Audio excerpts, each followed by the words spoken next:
Hello student, myself Amol Mankar, lecturer, Department of Computer Engineering, NIT Polytechnic, Nagpur.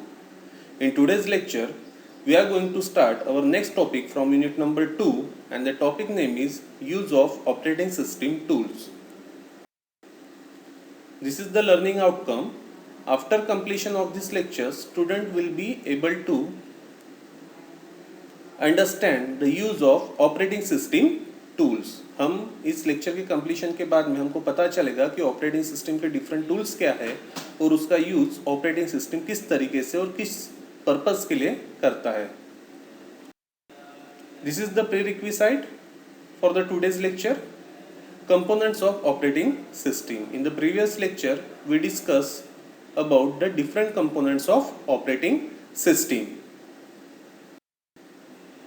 So use of operating system tool. This is our today's lecture topic.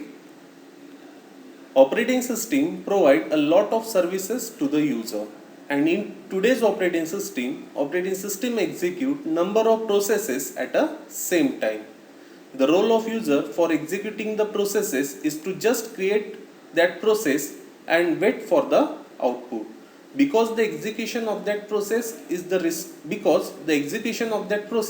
responsibility of operating system.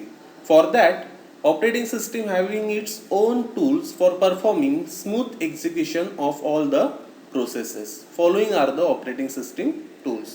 जैसे कि हमने first unit में discuss किया था कि operating system जो आज के ऑपरेटिंग सिस्टम है वो एग्जीक्यूट करती है एक से ज़्यादा प्रोसेस को एट अ सेम टाइम. हमने ऑपरेटिंग सिस्टम के कंपोनेंट्स देखे हुए, उसके फंक्शंस देखे हुए, उसके सर्विसेज देखी हुई है. वहाँ पे हमने ये सीखा हुआ है कि how operating system execute number of processes at a same time और किस तरीके से वो सारे प्रोसेसेस का जो रिकॉर्ड है अपने पास में मेंटेन करके रखती है. जैसे सर्विसेज की अगर हम बात करेंगे तो उसमें एक सर्विस हमने पढ़ा था accountability. That means operating system maintain the record of each and every process executed inside the system. और यहाँ पे जैसे हमने अभी देखा हुआ है कि अगर हमको प्रोसेस एज ए यूजर मुझे अगर प्रोसेस को एग्जीक्यूट करना है तो यूजर का काम क्या रहेगा, just to create that process and don't worry about the execution of that process. क्योंकि यहाँ पे एग्जीक्यूशन करने का काम ऑपरेटिंग सिस्टम का है. सो यूजर का काम क्या रहेगा, just to create the process and wait for the output. अभी ऑपरेटिंग सिस्टम क्या करेगा, after creating the process by the user operating system उस प्रोसेस को कंप्लीटली एग्जीक्यूट करेगा और आउटपुट आपको आपके डेस्कटॉप के ऊपर में शो कर देगा. सो this is the working style of today's operating system. और अभी अगर हम इसी ऑपरेटिंग सिस्टम की बात करेंगे तो ये सारी चीजें परफॉर्म करने के लिए ऑपरेटिंग सिस्टम के पास में डिफरेंट ऑपरेटिंग सिस्टम टूल्स हैं. उसी टूल्स के बारे में हम आज के इस लेक्चर में डिस्कस करने वाले हैं. So, following are the different operating system tools like user management, security policy, device management, performance monitor, and task scheduler. These are the basic operating system tools. Now, we will discuss each operating system tool one by one. So, our first operating system tool is user management. So, अभी इस topic को user management को समझने से पहले हम इसके बारे में थोड़ा सा डिस्कस कर लेते हैं. सो this is the first operating system tool and the name is user management. That means यहाँ से हमको एक चीज़ क्लियर हो जाएगा कि यूजर से रिलेटेड सारी चीज़ें जो मेंटेन करेगा वो रहेगा हमारा ऑपरेटिंग सिस्टम का फर्स्ट टूल जिसका नाम रहेगा यूजर मैनेजमेंट. अभी हम देखते हैं what is exactly user management. User management describes the ability for the administrator to manage the user access to various IT resources like system, devices, application, storage system, networks, and more.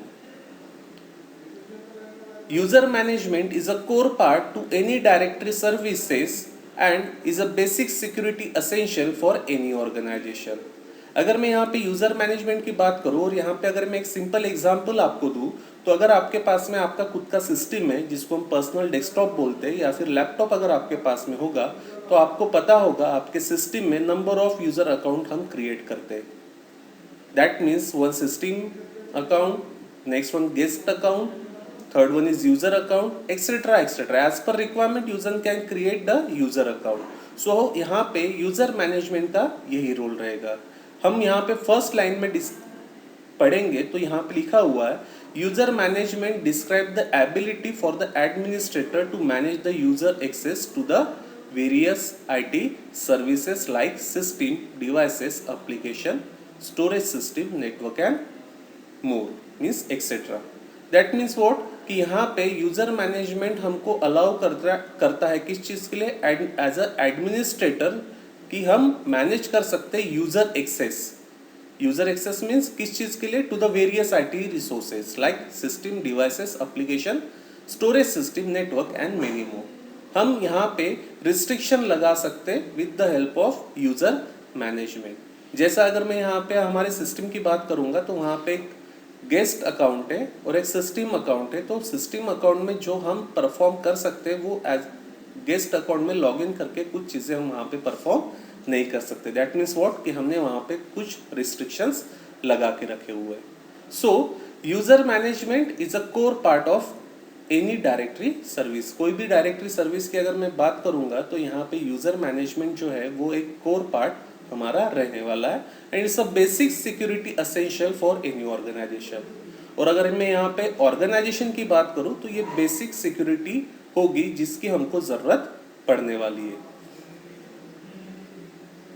User management enables admins to control user access and onboard and offboard user to and from IT resources. User management क्या करता है? Enable करता है admin को किस चीज़ के लिए? To control the user access. वो user onboard हो सकता है या फिर offboard user हो सकता है to and from the IT resources. IT resources मतलब हम यहाँ पे बात कर रहे हैं IT सेक्टर की, that means IT कंपनी की.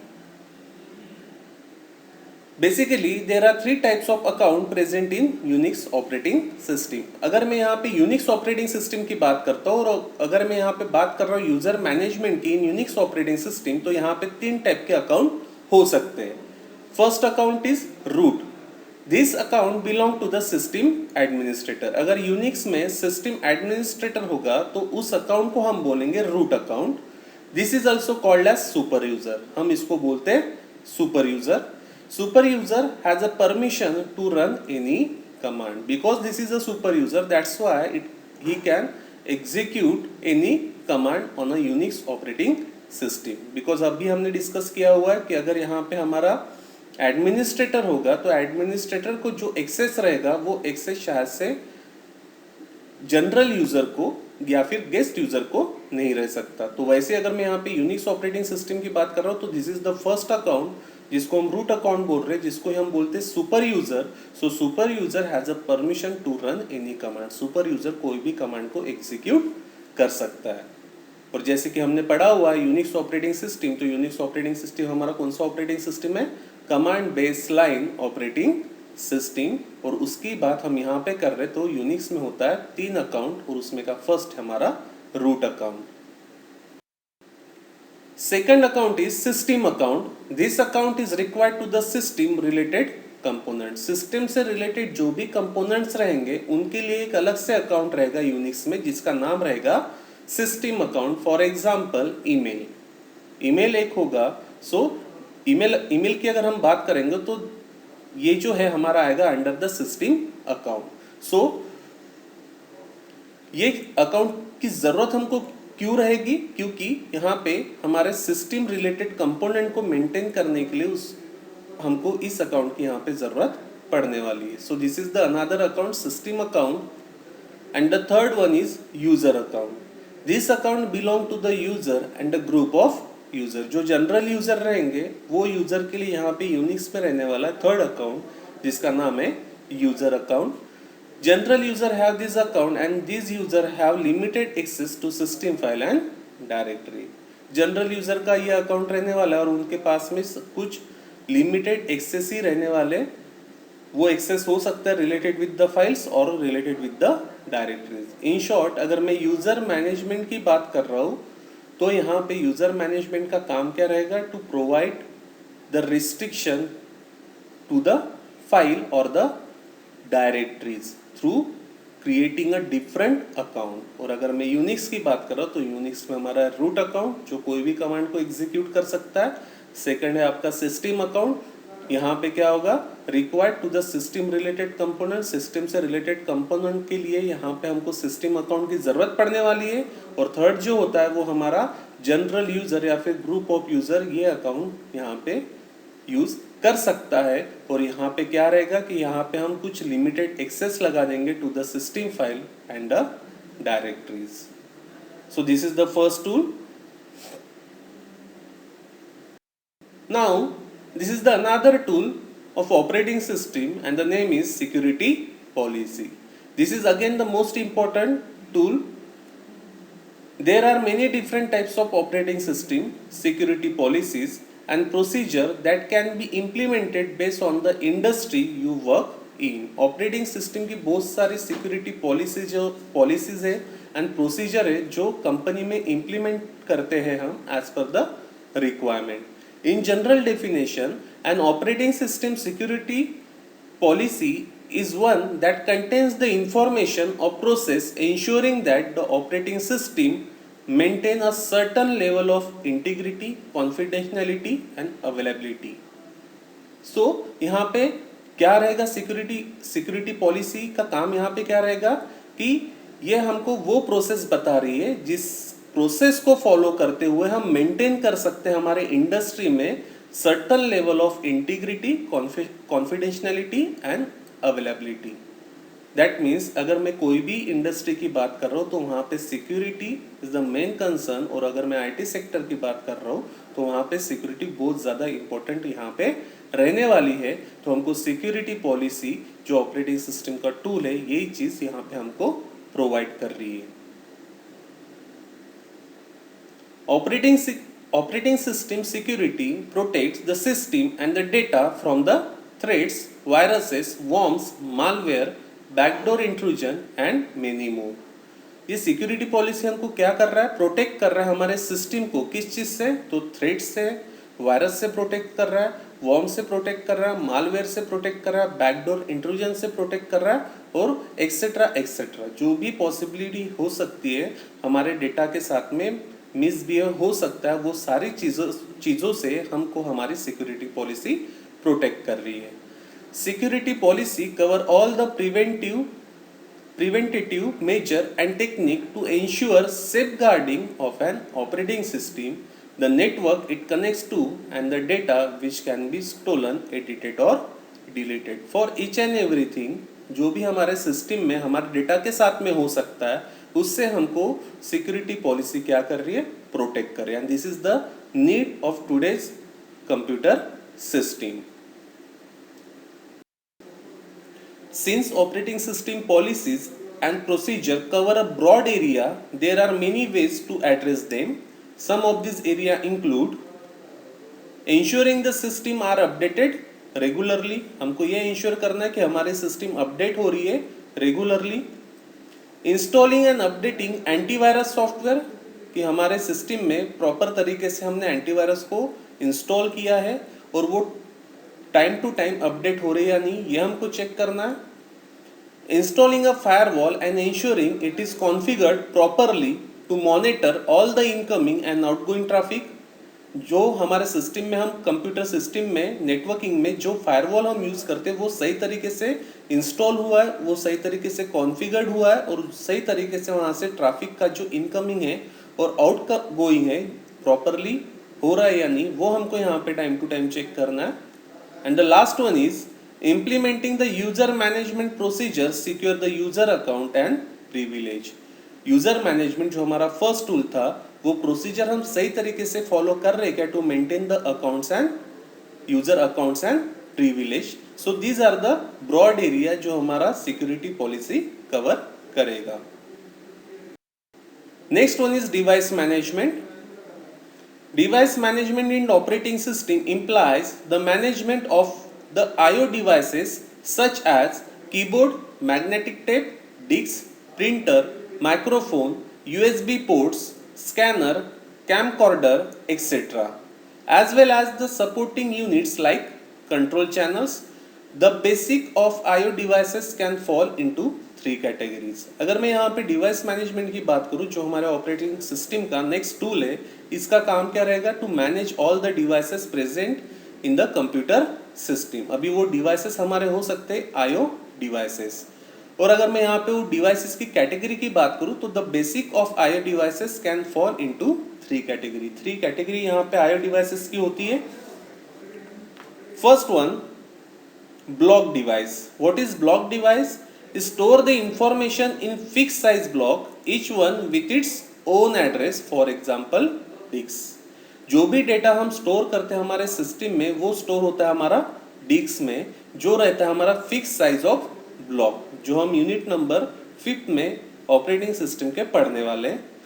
तो यहाँ पे each one with its own address, और हर एक ब्लॉक का यहाँ पे खुद का रहने वाला है एड्रेस, और उसका एग्जाम्पल यहाँ पे बोला हुआ है आपको डिस्क। दैट मीन्स डिस्क में अगर हमको कोई भी डेटा स्टोर करना है तो fix size of block ready रहेंगे और हर एक ब्लॉक का रहेगा खुद का एड्रेस। तो ऐसे डिवाइस को हम बोलते हैं ब्लॉक डिवाइस।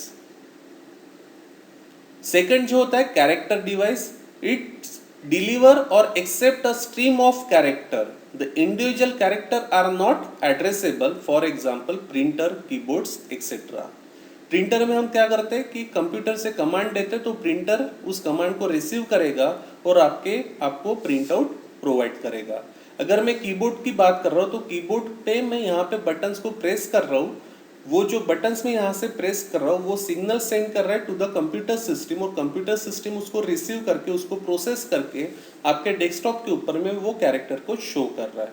सो ऐसे जो डिवाइसेस होंगे उसको हम बोलेंगे कैरेक्टर डिवाइसेस, जहां पे क्या बोला हुआ है? The individual characters are not addressable. So ऐसे जो डिवाइसेस रहेंगे वो रहेंगे कैरेक्टर डिवाइसेस, और उसके एग्जांपल्स है printer, keyboard etcetera. And the third category is network device for transmitting the data packets. Data packets को सेंड करना, रिसीव करना, इसके लिए जो डिवाइसेस हमको लगेंगे, जो हम नेटवर्क किंग के लिए यूज करेंगे, ऐसे डिवाइसेस जो रहेंगे उसको हम बोलेंगे third category of devices, and the name is network device. So these are the 3 IO devices categories: block device, character device and network device. Linux treats each device as a file. Linux जो है वो हर एक device को treat करता है as a file. Like file, it open the device, write the data to it and read the data from it. जैसा वो उस फाइल में अगर हमको कुछ लिखना है, दैट मीन्स उस डिवाइस में कुछ अगर हमको स्टोर करना है, तो वो क्या करेगा? Open the device, that means device को ओपन करेगा।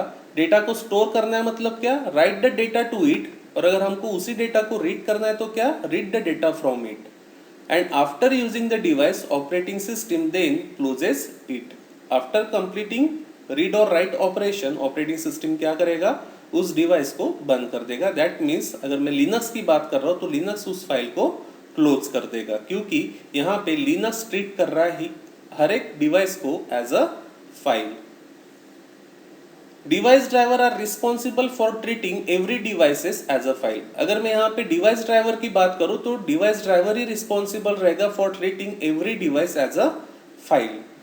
Device driver is a program that control the particular device. हर एक डिवाइस के लिए खुद का एक डिवाइस ड्राइवर होगा जिसका काम क्या रहेगा? To control to that particular device. When operating system kernel write the data to particular device, then device driver of that device carries out appropriate action for that device. जब भी operating system क्या करेगा? Command देगा उस particular device को, then device driver of that device carries out the appropriate action. जब भी operating system का जो कर्नल रहेगा, जब भी हमारे उस पर्टिकुलर डिवाइस को कमांड देगा, तो उस डिवाइस का जो डिवाइस ड्राइवर रहेगा एक एप्रोप्रिएट एक्शन वहां पे परफॉर्म करेगा। सो this is the responsibility of device driver. The next one is performance monitor. This is the another tool used by the operating system. The performance monitor can be used to display the real-time performance information as well as collect the performance data using data collector set and by saving the information in log file. You can also generate the performance alert based on the specific threshold for the performance object such as processor, the hard disk, memory, networking devices and protocols and so on. So this is the another tool, performance monitor. जो भी हमारा computer system है जो number of processes को execute कर रहा है, सो इसके ऊपर में भी हमारा ऑपरेटिंग सिस्टम वॉच रख रहा है. सो ये क्या कर रहा है, थ्रू किस तरीके से कर रहा है, तो through the performance monitor. That means हम यहाँ पे क्या कर सकते हैं, वॉच कर सकते हैं कि हमारा सिस्टम का परफॉर्मेंस एट दैट टाइम किस तरीके से परफॉर्म हो रहा है, जिसका यूज करते हुए ऑपरेटिंग सिस्टम नेक्स्ट स्टेप को परफॉर्म कर सकता है. The performance monitor can be used to compare the performance information stored in two or more log file. You must use the performance monitor as stand-alone utility to use this feature. यहाँ पे जो performance monitor का जो result यहाँ पे निकलेगा वो हम store करेंगे इन अ log file, जिस उस log file का use करते हुए यहाँ पे operating system अपना next step परफॉर्म करेगा. So this is the another tool used by the operating system जिसका नाम है performance monitor. It checks the performance of the computer system. Next one is task scheduler. Task scheduler is a component of Microsoft Windows that provide the ability to schedule the launch of program or script at the predefined time or after specified time interval. That means job scheduling, जिसको हम बोलते हैं task scheduling. Task scheduler का काम क्या रहेगा कि जैसा हमने अभी तक के डिस्कस किया हुआ है कि operating system execute more than one task at a same time, जिसको हमने बोला था मल्टीटास्किंग ऑपरेटिंग सिस्टम. तो उन्हीं टास्क को सही तरीके से शेड्यूल करना बिफोर द टाइम और ऑन अ पर्टिकुलर टाइम, ये जो काम रहेगा ये हमारे टास्क शेड्यूलर का यहाँ पे रहने वाला है. Figure shows the window task manager. अगर आपको आपके सिस्टम के ऊपर में विंडो टास्क मैनेजर को अगर देखना है तो आपको तीन बटन्स को एक साथ प्रेस करना पड़ेगा, alter control plus delete. After entering this three button together आपको एक विंडो ओपन होगी और वहां पे आप क्लिक करोगे विंडोज टास्क मैनेजर के ऊपर में, और after clicking on window task manager आपको यहाँ पे दिखेगा performance. So this is the window, this is the image जहाँ पे आप अपने सिस्टम का परफॉर्मेंस चेक कर सकते हो, जो हमारे ऑपरेटिंग सिस्टम का टूल है जिसका नाम होगा performance monitor. So this is the image of performance monitor in a task manager. अगर आप यहाँ पे देखोगे तो आप यहाँ पे देख सकते हो एप्लीकेशन दिया हुआ है. When you click on the application so you will get some another data. When you click on the processes you will get the currently present process in the system. आप देख सकते हो कि कितनी प्रोसेसेस हमारे सिस्टम में generate हो चुकी है. सर्विसेज के बारे में आप यहाँ पे जान सकते हो. यहाँ पे विंडो में आपको दिख रहा है performance of the system. First इसमें अगर आप देखोगे तो सीपीयू यूजेस बताया हुआ है. सेकंड इसमें अगर आप देखोगे तो यहाँ पे दिया हुआ है मेमोरी आपका कितना यूज हुआ है. नेक्स्ट अगर आप नेटवर्किंग के बारे में जानना चाहते हो तो नेटवर्किंग के ऊपर में क्लिक कर सकते हो, और यूजर्स के बारे में जानना चाहते हो तो आप यूजर्स के ऊपर में क्लिक करके वहां पे डेटा देख सकते हो. So these are the tools. In the next figure, this figure shows the resource monitor. अगर आप यहाँ पे देखोगे तो आप यहाँ पे देख सकते हो this is the resource monitor, जहाँ पे सीपीयू के बारे में आपको बताया हुआ है कि दिस इज द प्रोसेसेस. यहाँ पे सीपीयू कितना परसेंट यूज हुआ है, 7% CPU uses and 37 maximum frequency. So each and everything related with the process आप यहाँ पे टास्क मैनेजर में देख सकते हो, और यहीं पे हमारे जो टूल्स होते हैं वो काम करते हैं. सो ऑपरेटिंग सिस्टम के ये डिफरेंट टूल्स है जो आज के लेक्चर में हमने यहाँ पे डिस्कस किया हुआ है. These are the some MSBT question. List the various tools of operating system. Explain the user management operating system tool. Explain security policy and device management operating system tool. explain performance monitor and task scheduler operating system tool. These are the important questions as a MSBT exam point of view. Summary of learning. In today's lecture, we learn different tools of operating system. आज के lecture में हमने discuss किया different tools of operating system. जैसा हमारा first tool था user management, second one is security policy, third हमने देखा डिवाइस मैनेजमेंट, फोर्थ हमने देखा परफॉर्मेंस मॉनिटर एंड लास्ट हमने देखा task scheduler. So these are the different tools जो ऑपरेटिंग सिस्टम यूज करता है. In the next lecture, we will start unit number 3 of operating system. Thank you.